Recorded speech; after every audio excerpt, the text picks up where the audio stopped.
I've forgiven them just for my own peace and whatnot. And it's been an extremely difficult and long journey to like come to this understanding. But empathy is something that I feel it's real important, you know?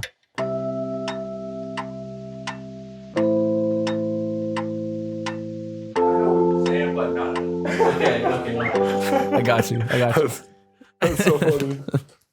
So what's up, dog?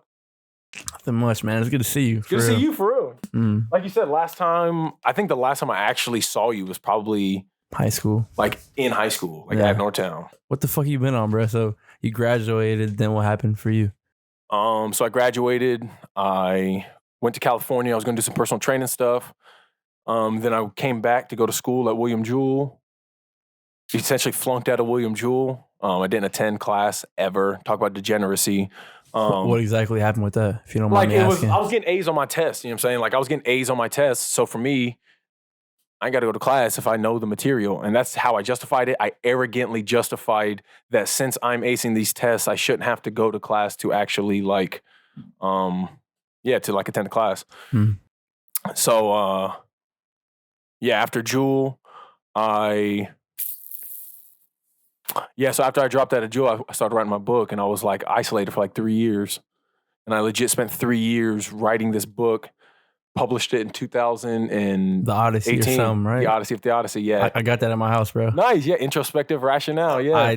My dumb ass could not read that bitch, bro. I read like maybe a chapter, and I was like, bro, I literally had to like go and Google words it was so hard, bro. Yeah, that's my problem.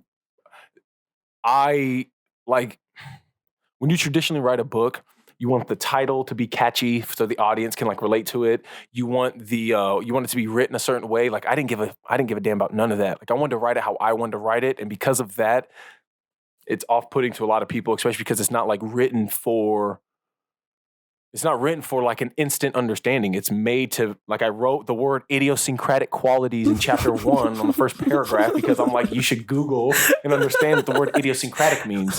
You know what I mean? And people are like, you like I'm even reading this book. I ain't about to Google nothing. You know what I mean? The way I took it was like, I was just so impressed. I'm like, damn, this nigga Mitchell smart as fuck, bro. Like, what the fuck? This is so cool. I just was like, maybe in a couple of years, maybe after some years in college or something, I'll get these words and understand it. I went back to it a couple of years later. Same shit. I was like, bruh. Okay, so did you, when did you graduate? A year before us? 2017 is when I graduated. So 2 years before us. Okay. So when you were in high school, I remember like, bro, you were killer DB. Like I remember like you were killer athlete in general, like real shit. You didn't play, what do you mean? Like you played DB, don't get it twisted. Yeah, nah, I was ass, bro. It's not like you were, So I remember you and what's his name? Jamal's uncle guarded me. Yakub. Yeah. Listen, my 40 was a 5'2". My vertical was like 20 inches, bro. Like I did not jump high or run fast, nothing. Like legit, I trained like probably like 10 to 12, 14 times a week for like my junior and senior year, like consistently. That's when I really started becoming like a student of like the game, and like I understood it like well enough to like actually play. But like while I was in, bro, like I was ass, bro. Okay, so but what are you constituting as being good, or like you're constituting as like your sheer athleticism, your combine numbers? I guess like performance, like on the field, like stuff like that. Did you watch mine and Jesse's podcast? Yeah. So Jesse, he was talking about like people would do soccer drills and we would have to like kick the soccer ball up, how many times we could kick it up and keep it up. And Jesse was a fraction as skilled, let's just say, as everybody else on the team. But my only recollection in association with Jesse as an athlete is him being a good teammate, a good athlete with respect to his grit and his work ethic on the field and that consistency off the field. I also grew up with Jesse. Jesse didn't have a lot of athletic background, let's say, and he developed that goodness that I was almost trying to constitute onto you through sheer hard work, determination, and drive. And again, that's legit what I associate. I remember you, Yakub, Chris, DeVell, and they had, Fasil, your older brother was at quarterback. So like we didn't have any too crazy ass DBs outside of like DeVell, and who's the other senior cornerback we had? Or did we even have another senior cornerback? Maybe Ontario, if I think it was. No, he was a year older than me. Okay, I'm not sure. Okay, so I think it was him and Yakub. I think it was DeVell and Yakub were our main corners. Yeah. But But bro, that's what I mean. Like, so when we had to do drills, I only associate who are the DBs I had to go up against, who are the ones that were annoying to have to go up against because they legit tried and I couldn't just like whoop on them. You know what I'm saying? You weren't one that I could just whoop on. Yeah, that's what I remember. Yeah, I fell in love with the sport my freshman year, I would say. And then, I just kind of gave it everything I had. I would say more so like junior year in terms of like kind of taking it into my own hands, like realizing like, yo, I am shit at this. Like I need to work. Like I need to get stronger. I need to get faster. I need to eat more. I need to play different sports. I need to do track. I need to do wrestling. I need to work on my different weaknesses and whatnot. Just because, like that shit meant everything to me. For what real. made you dig deep and come to those realizations? Like you said, that turned your junior year. Yeah, man. My brother for me was like my biggest like idol just growing up. I didn't really have my father in my life for real. So like anything and everything he did, I just looked up to. And he was a dog, bro. And like I fucking loved just hearing about all the good shit he did on the field and stuff. And I was just like, man, I want to be just like him. So like I know that like to be just like him, I have to work like 6 times harder than him. So that's what I was gonna do. And I was like, I kind of was getting into anime and stuff in high school. And this nigga Naruto, bro, like he just was on some like, I'm gonna be Hokage no matter what. And like the way he did that was like by outworking every single other shinobi, like his entire fucking life, bro. And like he had a lot of people help him along the way, along his journey, but he like never gave up. And I was like, all right, if I just don't give up and I try as hard as I possibly can, and like let's just see what happens. How dope is it that an anime like Naruto can hold such grandiose life wisdom that you, without necessarily having certain figures in your life to explicitly give you that wisdom, explicitly give you that education, explicitly give that to you, you're able to find it through external outsources, through external resources like Naruto. Yeah, do you know what a shinobi is, by the way? It's a ninja, right? Okay, nice. You was savage, bro. That's what I'm saying. Like I'm over here casting these like genius aspersions on you. You throwing them like, nah, bro, I ain't a genius. And it's like, low key, you didn't even know what a shinobi is. Yeah, well, I really enjoy anime, but I feel like that's kind of more so like what I did my entire life for real. Just because my mom really, she worked a fuck ton. Like I said, my dad was like in and out of my life a lot. So like a lot of what I had to do on my own was kind of like raise myself and like learn from like the different shit around me, like my teachers, my coaches, my anime, my different movies and books and stories. Like I just had to kind of pull things from there to kind of raise me, because I had no one really like with me every day, every night, eating dinner, talking to me about like, yo, this is what good things you could do with your life if you just try and all this other shit. But I mean, I still was so fucked up, bro. Like for real. I don't know. When football ended for me, bro, my heart was just like broken. Did you feel like you didn't know what to do? For sure. And my entire identity was just wrapped up in it. Like I said, I trained a fuck ton, and like both of my parents, so my dad came back to my life in high school. Both of them, the entire time I played, were like, you shouldn't be doing this. Like you're gonna get hurt. You'll never be like your brother, all this shit. So like, yeah, I mean, it fucked with me and it made me really upset. And it was like extra fucking drive and motivation to just keep doing it. And then it got to a point where like, so like I was a senior, you know, like the season's over, all of my fucking actual good like classmates who were like good at sports, you know, were getting college offers and whatever. And I had nothing like whatsoever. And Coach K, me and him were like really close. And I talked to him in his office one day, and yeah, it was just, he just was super blunt and like honest with me. He was like, with your current stats, with how tall you are, how big you are, with what you can do on the field, like if you really wanted to, you could go to college. And if you did that, you could probably walk on somewhere and like work your ass off. And it'd probably take you like 4 years, 5 years even, to get you a starting spot. And then maybe you play like a season, 2. And he's like, I'm not trying to be a dick, but this is just like the reality. The harsh reality, yeah. It's the next level. Like it's what it is. He's like, for you, honestly, I feel like you have a good head on your shoulders, like going to college, graduating, doing that kind of stuff. That could be a lot more beneficial for your life. And for me, bruh, that shit was just like, it's a stab in the heart, crushing, bruh. Yeah. Like, and then ever since that like moment on, I feel like up until these last like maybe 3-4 weeks, like I really thought like I'll never be enough. Like I'll never be enough to do anything I actually want to do. Like I just need to do things that I should be doing. That's just. Let's take a step back, because that inferiority complex you're talking about, that feeling like you're not good enough, that almost like like almost like the world's out to get you in a way. Like, why me? Why me? That feeling. It's an inferiority complex. Mhm. Trust me, bro. I feel like for the most part, a lot of everybody, I feel like to a certain degree experiences that at some point, but a lot of people I feel like feel that like perpetually, especially if they don't have stuff in their life giving them that meaning, giving them that fulfillment that makes them feel like they are enough, that makes them feel like they are worthy. So taking a step back, you are Ethiopian, right? So first generation Habesha. Yeah. Okay. Habesha?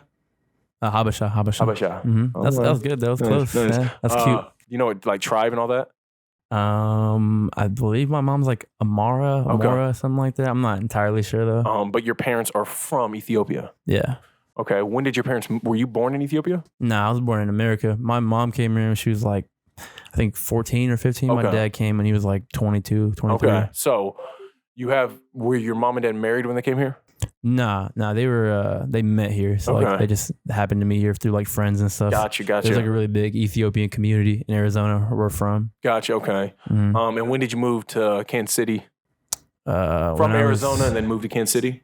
Yeah, so we were born in Arizona, stayed there till I was like 13, 14, and then came to KC when. Oh, so you stayed there until you were like 13, 14. Mm-hmm. Wow. So 8th grade of the year was when I was in KC.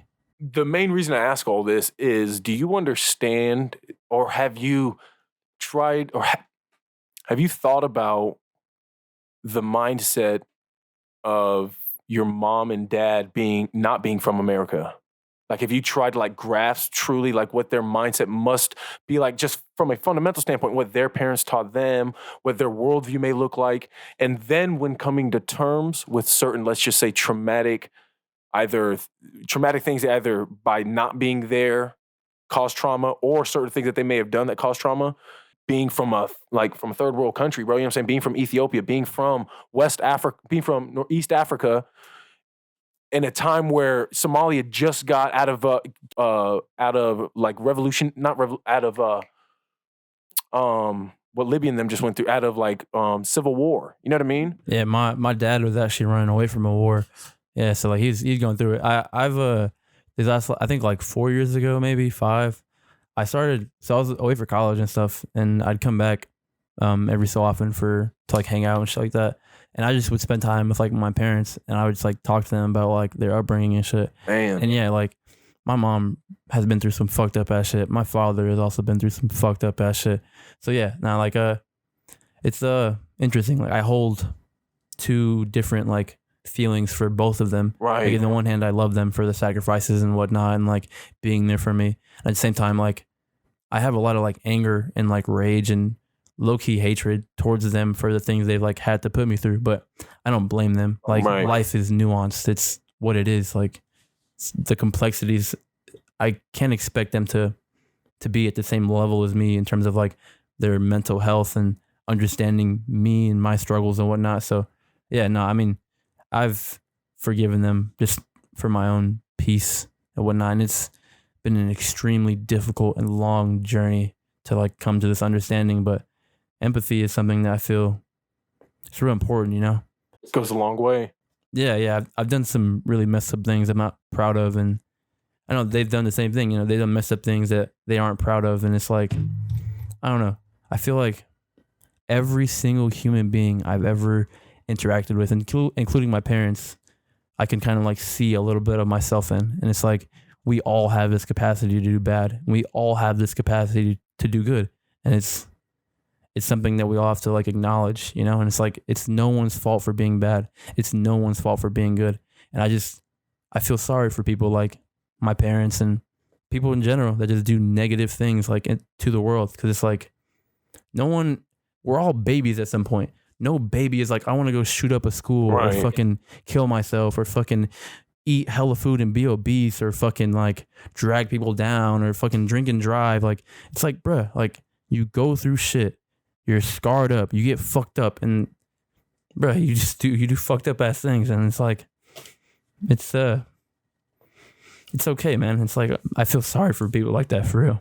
Yeah, because you strongly identify with, because I strongly identify with that stuff that I feel sorry for. I strongly identify with I used to eat a whole pack of a whole family size Oreos. I would eat a whole row in one sitting, and probably the whole pack in one day. Like, I used to break fast. I used to think, oh, I'm fasting, so I'm doing good. But I would break fast with like chili and crackers every day. You know what I mean? Like, so now when I see people making those same conscious decisions, though they may not be privy to the consequential effects of those decisions, of those actions, same way, bro. I feel it's that empathy, because you can identify with, if only you knew that there was a better route.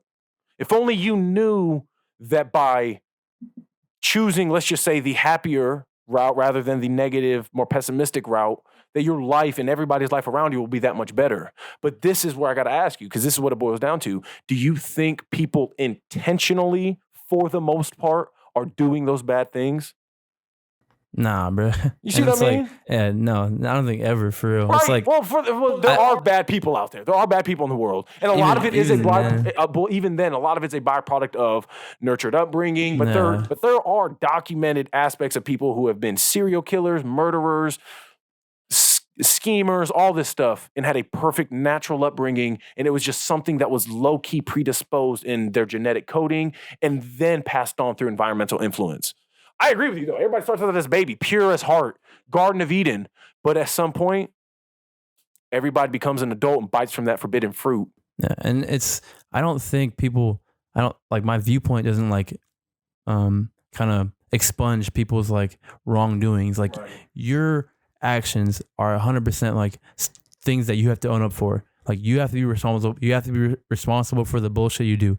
You do something bad, like, that's on you, bro. Like, and it is what it is. You deserve whatever the fuck comes out of that. But right, you reap what you sow. Yeah, it's just, I just feel bad for motherfuckers like that. Like, I have empathy for every single human being that's ever existed. For Hitler, for fucking everyone, bro. Like, this nigga, like, did so many bad things to so many people. But you can somehow still empathize with the fact that he's a human. Yeah, at one point it's not his fault, bro. Right. Like, it is his fault. I'm saying it's complex. You can hold it's stuff I've been working through with like my therapist. It's like you can hold multiple feelings for someone at one time. Like, I can think Hitler is a piece of shit. Right. I also can feel very bad for him, because I couldn't imagine like doing that and having to have all that shame and just negativity just put upon his entire family for generations and generations and generations, just because of his micro penis. Yeah, whatever the fuck it was. He had a micro penis. I think he did, but that might have been a Soviet propaganda piece. But the fact that people really think that, like, not being an artist, not being an artist, all that shit, right? That's probably really the real reason. Yeah, it's like.